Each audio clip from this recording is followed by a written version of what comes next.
Très bien, je m'appelle Sophie, je suis à l'ESP en tant qu'ergothérapeute et j'ai participé au projet Pause à l'été 2018.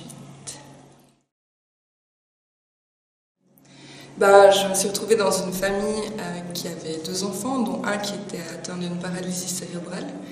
Du coup, voilà, donc je suis arrivée dans cette famille et je les ai suivis au fur et à mesure de leurs besoins.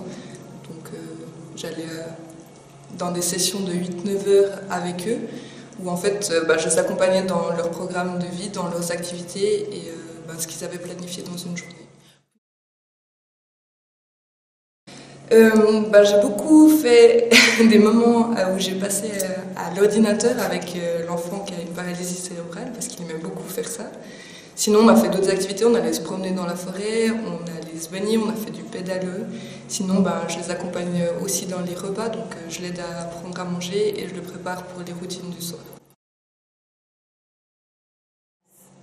Les difficultés, c'était surtout d'être confronté vraiment au handicap, avec un manque de pratique quand même assez grand.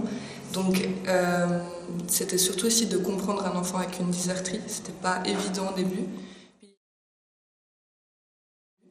Puis ce que j'ai réussi à mettre en place, c'est surtout déjà d'apprendre à communiquer, donc à vraiment dire quand on ne comprend pas quelque chose, on est mal à l'aise avec une situation.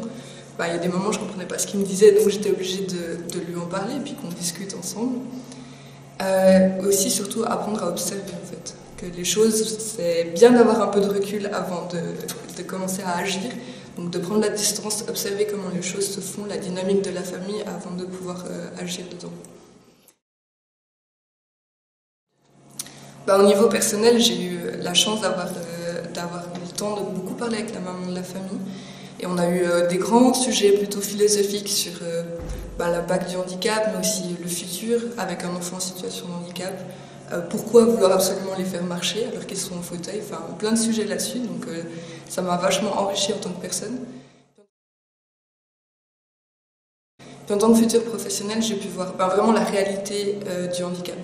En tant que professionnel, on va voir les gens une fois par une heure, 1-2 fois par semaine, donc c'est pas du tout représentatif de la réalité.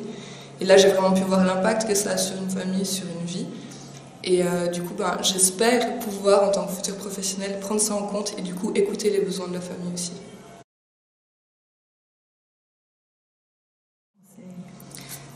C'est déjà d'oser aller dans une famille et une fois qu'on y est, appréhender les choses comme elles viennent, prendre le temps d'observer, de questionner et puis participer.